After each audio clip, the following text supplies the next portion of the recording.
I've sat and watched that match. I actually watched it not too long ago with my son Dominic. And it's a match that I still learn from. And, you know, it's a match that doesn't get old. I truly believe that if there was no Eddie Guerrero, my career would have gone a different direction. 8 years after our epic Halloween Havoc clash, Eddie and I were on better terms, but still found ourselves unable to resist the friendly competition in WWE. Holding the WWE Tag Team Championships only drove us to wonder who the better man on the team was. We both held victories over the other, but the chance to meet at the showcase of the Immortals, WrestleMania, was something we couldn't pass up. For the first time ever, two tag team champions would go one-on-one at the grandest stage of them all. We both knew what this match meant to the other, and it's what made it so fun to go out there and try to take the glory for ourselves. With no hard feelings, of course.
You know, I've always said that it was always very cool to just compete against Eddie. With all the extra personal stuff, Eddie has always had my respect, you know, and a year removed from being WWE champions, everything he did was so flawlessly executed, like to the T. I knew this was going to be something special and another test that was yet to come.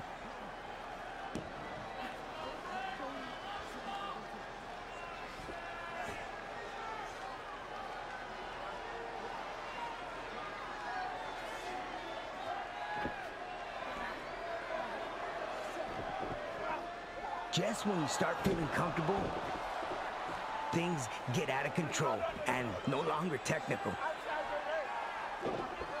Now, that was Eddie. Eddie made you feel so comfortable, and once you least expected it, there you go, over the top rope. He'd take you out of your comfort zone. I take this back to Halloween Havoc. I try to get fancy with him. He pulled me off the apron immediately. So this time, I made sure I ended up on top in the ring when I wanted to show off for a quick second. Live and learn, correct?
Eddie always powerful, and maybe this match felt a little different, but it was always the same old story.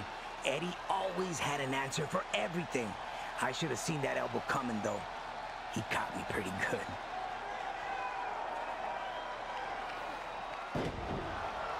Eddie started to get into that flow right here. I needed to make sure that I didn't let him come through with this.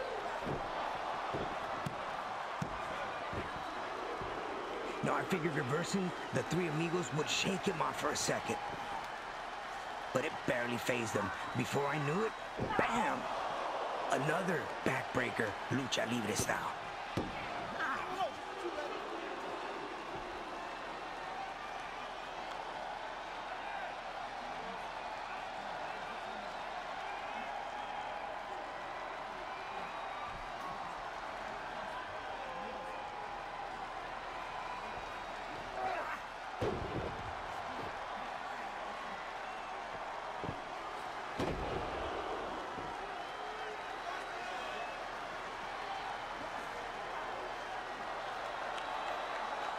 I honestly thought that escaping the Three Amigos for a second was my chance.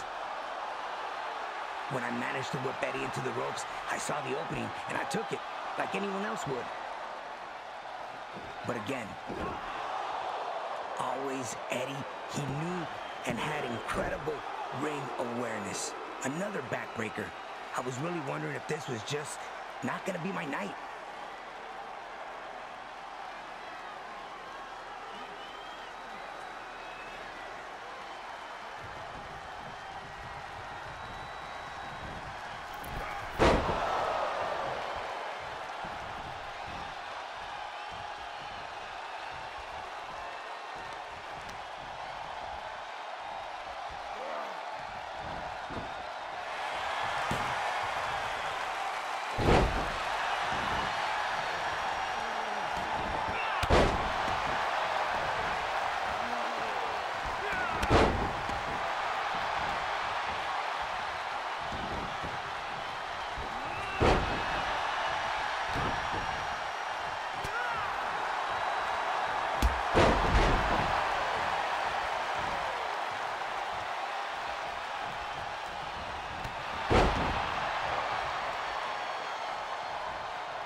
So it always feels good to hit the 619. But here, when I finally connected, it felt really good. I said, let's go, man. This is gonna be it. You know, I was so close to victory.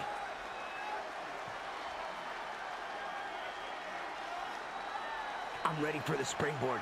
I jump off the hook for the Rana, and what do you know? Eddie catches me with that powerbomb again.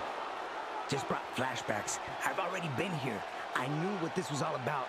So again, kick off on instinct, purely. At this time, your mind is doubting, and you have to make sure that you stay on track and you finish the task at hand. But then, for the first time in the whole match, I knew exactly what was coming. Eddie went for the backbreaker one more time, which he already done before, and I made him pay with the perfect Huracarana, my signature move. From feeling hopeless to beyond words that I won. I've competed against Eddie so many times. He'd won, I'd win, but I swear that at WrestleMania 21, I faced the best version of Eddie Guerrero, the man. There's a small part of me that still can't believe I pulled it out. I was actually shocked. He was just on a different level that night. What a win that was for me. Historical.